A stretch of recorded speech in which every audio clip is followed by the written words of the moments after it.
Assalamualaikum warahmatullahi wabarakatuh. Selamat pagi, selamat siang, selamat sore, selamat sejahtera untuk kita semua. Semoga kita tetap dalam perlindungan Allah Subhanahu wa taala.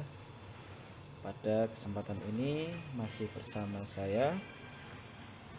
Kita akan bersama belajar terkait dengan pemahaman tentang bagaimana riba dan implikasinya dalam keuangan syariah.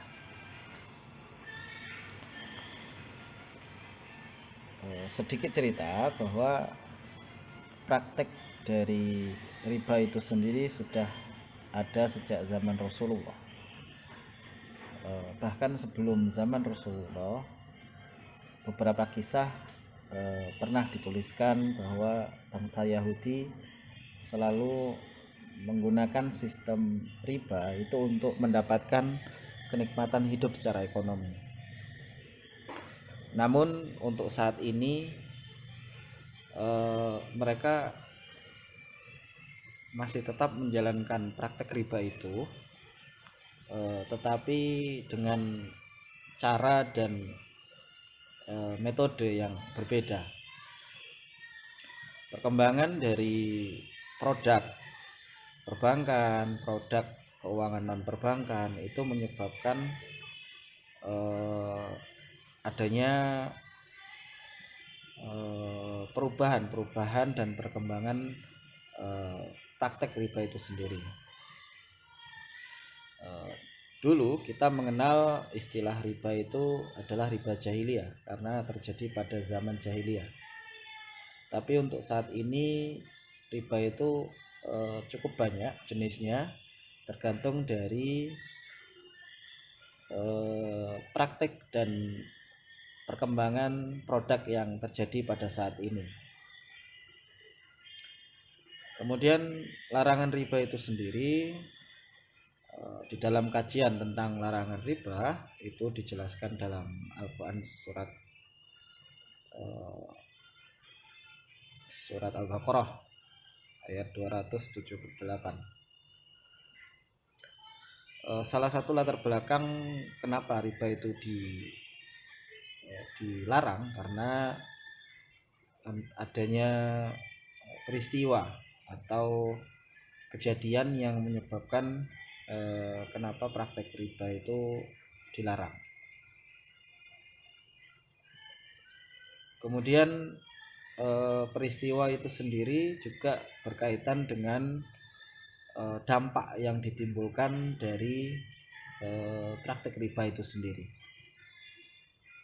Dulu kita mengenal bahwa praktek dengan sistem meminjamkan, kemudian diberikan tambahan, kemudian atas penambahan itu setiap menit, setiap hari, setiap bulan itu tetap diberikan tambahan berikutnya.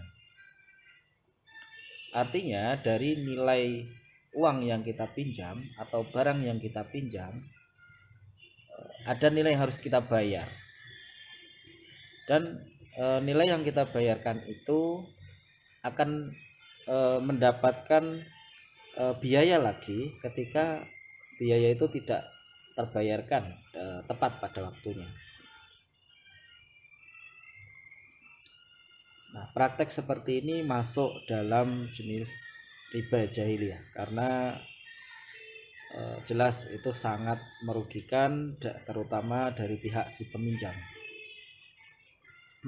baik secara kuantitas maupun secara akad juga. Hal seperti ini sangat dilarang.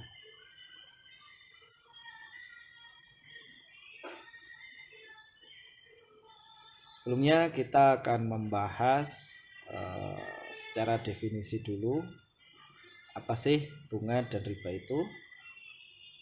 Jadi bunga itu sendiri dalam terjemahan istilah katanya adalah interest, atau dalam istilah lain menyebutkan bahwa bunga itu adalah interest is exchange for financial loan.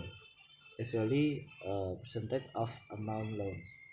Artinya bunga itu adalah tanggungan pada sebuah transaksi peminjaman uang yang biasanya dinyatakan dengan persentase atau besaran yang sudah ditetapkan. Namun contoh yang mudah dipahami, ketika kita meminjam sebuah kita meminjam sejumlah modal, sejumlah uang, maka persentase itu dihitung berdasarkan berapa jumlah uang yang kita pinjam.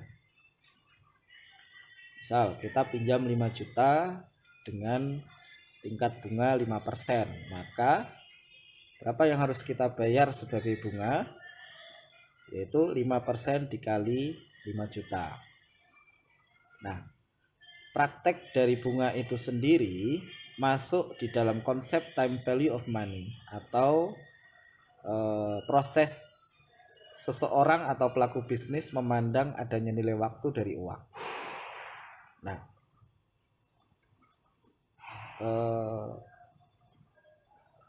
riba itu sendiri berbeda dengan bunga, yang artinya tumbuh,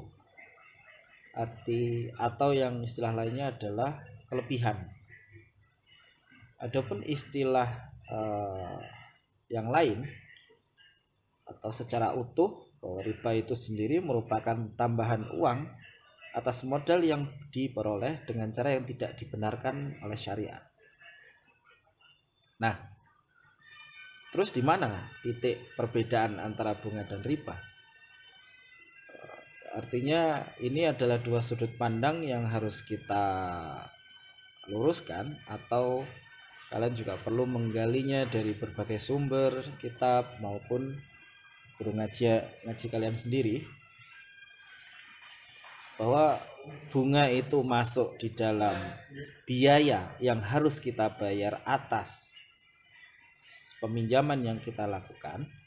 Sedangkan bunga itu sendiri itu juga salah satunya adalah bentuk penambahan, karena pemahaman seorang yang terlibat di dalam bisnis keuangan itu bahwa uang saat ini itu lebih besar nilainya dibandingkan uang di masa yang akan datang. Nah, atas dasar pemikiran ini, 5 juta itu menjadi sebuah pengorbanan untuk saat ini karena dipinjamkan ke orang lain. Nah, atas pengorbanan itu dan atas pemahaman bahwa uangnya itu mengalami penurunan setiap tahun, setiap saat, setiap periodenya, maka penurunan itu masuk di dalam taksiran penurunan atas nilai uang. Nah, penurunan ini harus mereka ganti agar uang yang nantinya kembali kepada orang yang meminjamkan itu nilainya atau nilai tukar atas uang itu terhadap barang yang sama pada tahun sekarang itu nilainya sama. Contoh, pada saat ini seharusnya dengan uang 5 juta dapat membeli 1 unit handphone. Kemudian karena melakukan penundaan pembelian, karena uangnya dipinjamkan kepada si A kepada si B dan dikembalikan pada tahun berikutnya, harga handphone mengalami kenaikan menjadi 5.200.000 misalnya. Nah, 200 ini adalah satu contoh penurunan dari nilai tukar terhadap suatu barang itu sendiri. Nah, yang menyebabkan perbedaan kuantitas nominal termasuk juga kualitas nilai tukar dari mata uang 5 juta dengan 5.200.000. Nah, praktek seperti ini kita tidak bisa katakan hukumnya apa, tetapi salah satu perbedaan yang mencolok antara bunga dan riba itu, kalau bunga itu masuk di dalam biaya yang harus kita keluarkan atas pengorbanan orang yang meminjamkan uang kepada kita. Entah itu disepakati sejak awal dengan persentase yang sudah ditentukan maupun atas dasar negosiasi dan lain-lain.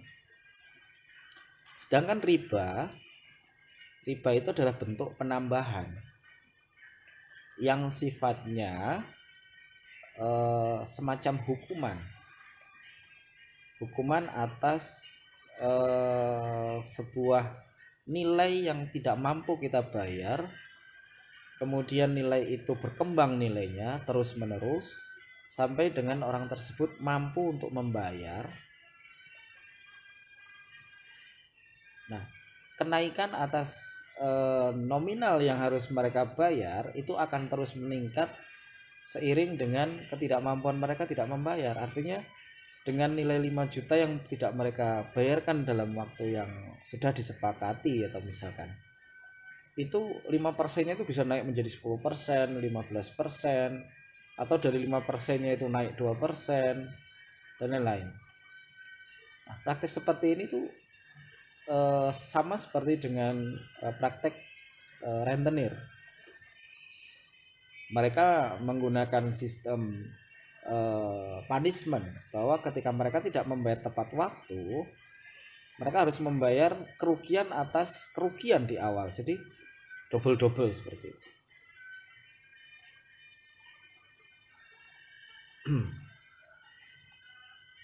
Klasifikasi atas riba itu sendiri, seperti yang saya sebutkan di awal, bahwa munculnya jenis-jenis riba itu karena munculnya berbagai produk atau transaksi yang ada di dalam ekonomi. Dulu ketika masa sistem ekonomi barter, kita tidak mengenal adanya nilai tukar, kemudian kita juga tidak mengenal nominal mata uang dan lain-lain. Karena yang kita barter itu adalah kuantitas barang dengan kuantitas barang. Misalkan kita memiliki beras, kemudian ada orang yang membutuhkan beras, dan kita juga membutuhkan baju. Nah, ketika kedua orang itu mengalami kesepakatan yang terjadi, maka itu bisa terjadi. Tetapi bagaimana ketika kebutuhan itu tidak saling terjadi? Yang punya baju itu membutuhkan yang lain, yang punya beras itu membutuhkan yang lain. Artinya tidak ada satu titik temu. Berarti kan dibutuhkan transaksi yang mereka lakukan itu dalam transaksi jual beli antara istilahnya konsumen dan penjualnya. Nah, riba itu terbagi atas riba fadl, riba aliyat, dan riba nasi'ah. Gambaran terjadinya riba karena jumlah termasuk dalam kategori mengambil milik orang lain, artinya merampas milik orang lain yang sifatnya memaksa dengan cara yang tidak baik.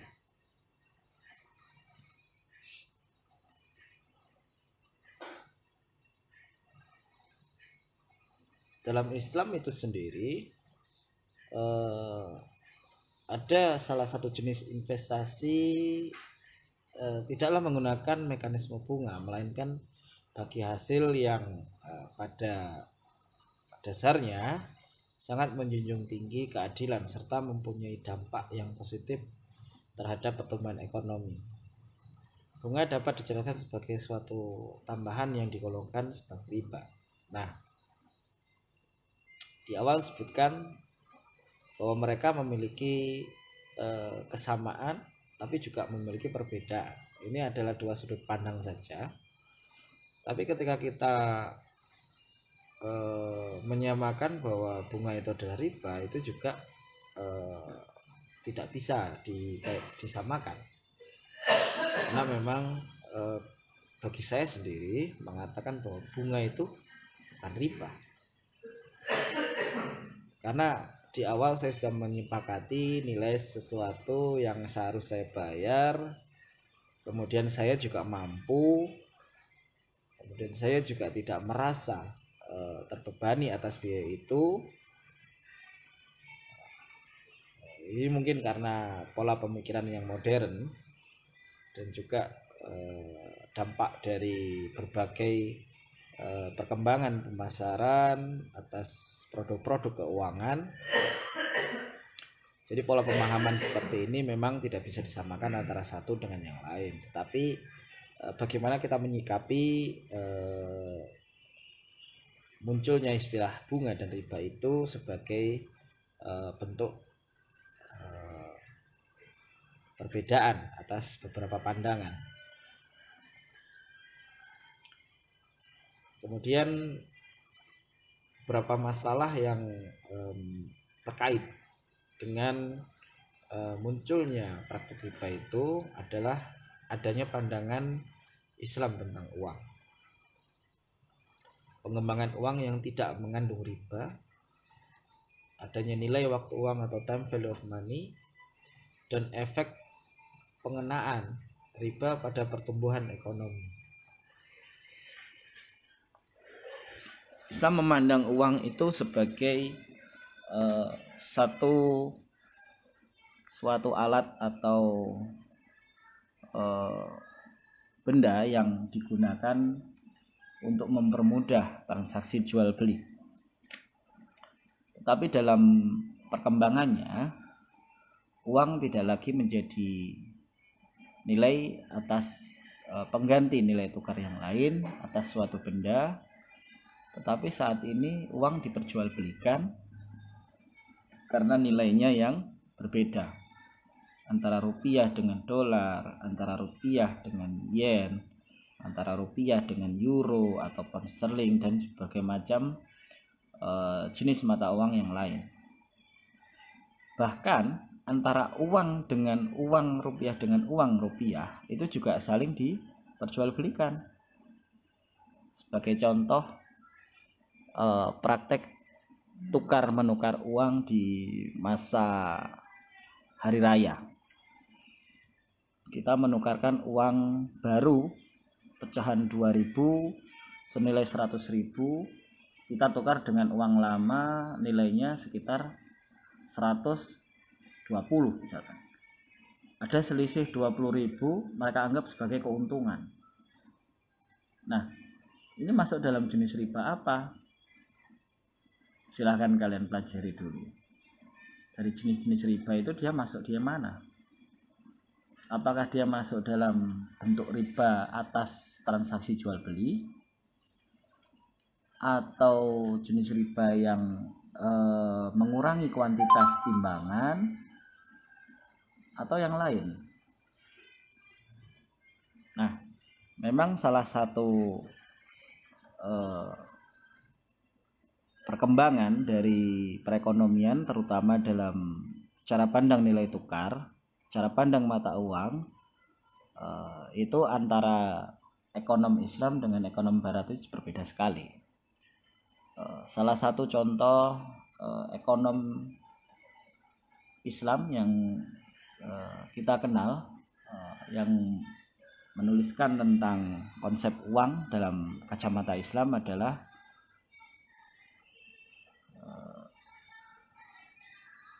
Ibnu Khaldun.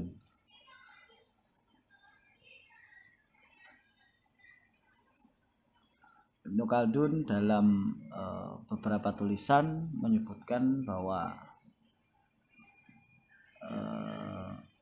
bagaimana uang itu dipandang sebagai satu proses yang dikeluarkan atas dasar kebutuhan untuk menyamakan satu nilai transaksi. Artinya kehadiran uang itu mempermudah, tidak sebagai satu komoditas yang harus diperjualbelikan. Kemudian salah satu tokoh yang masuk dalam kategori tokoh Barat, dalam ekonomi Barat, memandang uang sebagai uang lusuh dan uang tidak lusuh.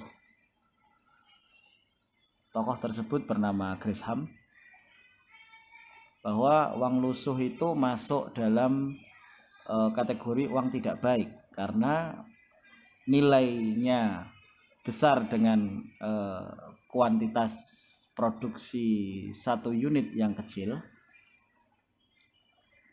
Contoh gambarannya seperti ini. Dengan uang 100 pecahan 100 perak dibandingkan dengan ongkos pembuatan 100.000 uang kertas, itu jauh berbeda, jauh nilainya lebih besar untuk pembuatan satu keping uang 100 rupiah dari perak. Sedangkan secara intrinsik nilai keduanya itu sangat jauh berbeda.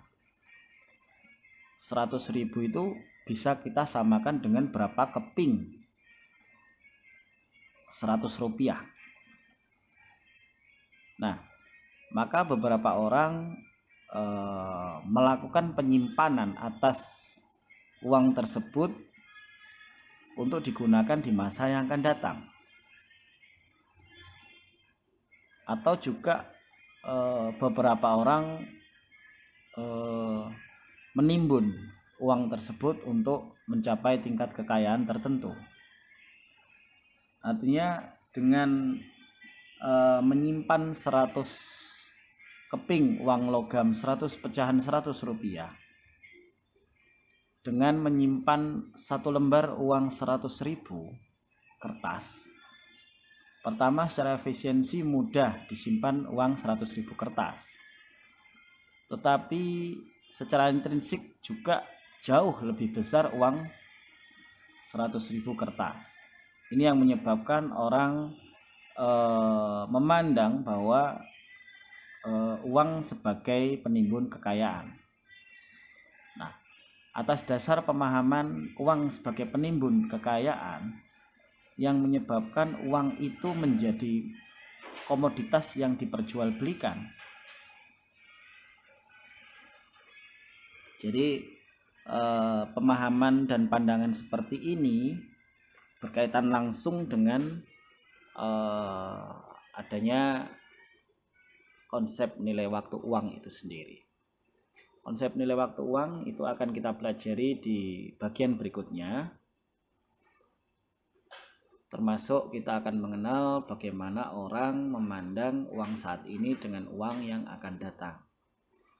Uang saat ini kita taksir berapa nilainya di tahun yang akan datang dalam praktek investasi, termasuk juga berapa uang yang akan kita dapatkan di 1 tahun yang akan datang ketika kita harus menabung 100 rupiah sekarang.